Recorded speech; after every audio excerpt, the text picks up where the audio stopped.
This is the Synthetic Signal Report for Monday, June 22nd, 2026, in the afternoon. Today, we analyze the introduction of Oak, a version control system optimized for agentic workflows, new experimental hardware vulnerabilities titled PuDGhost and MIPSBLEED, the launch of OpenAI's Daybreak initiative for security patching, and the expansion of the Ebola crisis in Congo. The software engineering community is seeing a shift in how autonomous agents interact with codebases.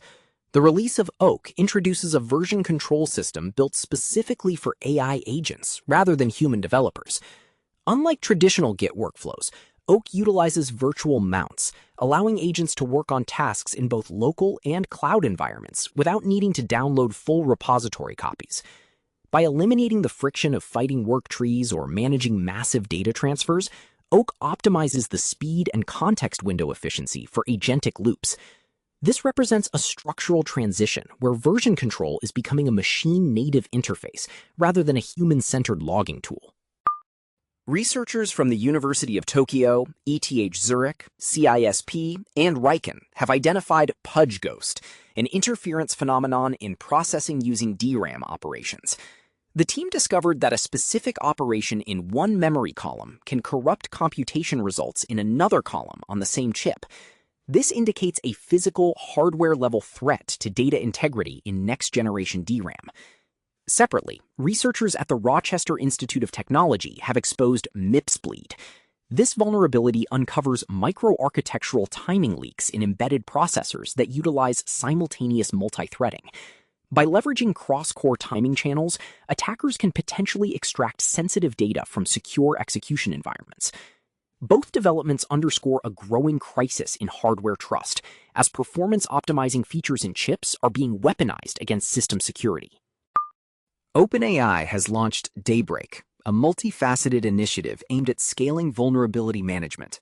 The project includes tools like Codex Security and GPT 5.5 Cyber, designed to automate the finding, validation, and patching of software vulnerabilities at enterprise scale. Additionally, the initiative includes Patch the Planet, a program specifically built to support open-source maintainers.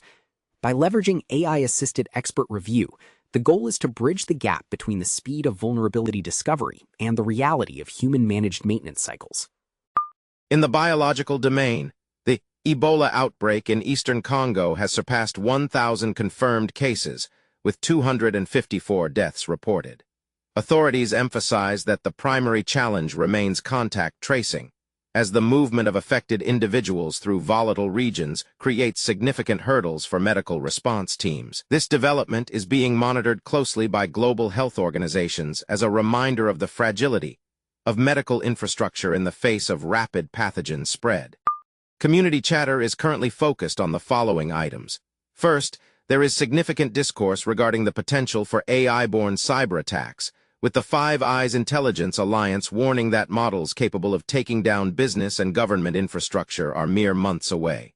Second, the community is tracking a new, unpatchable flaw in Apple chips, which security researchers warn could open the door to permanent, hardware-level iPhone jailbreaks. Third, the security of supply chains remains a top concern, following a backdoored supply chain attack on shaped plugin WordPress Pro plugins. Administrators are advised to rotate all credentials associated with sites using these tools. Finally, reports indicate that Meta accidentally granted internal employees access to sensitive keystroke data, including private user conversations and AI prompts. This leak highlights that internal data governance is failing to keep pace with the massive ingestion of user interactions required for current model training. There are no emerging tools to report from GitHub at this time.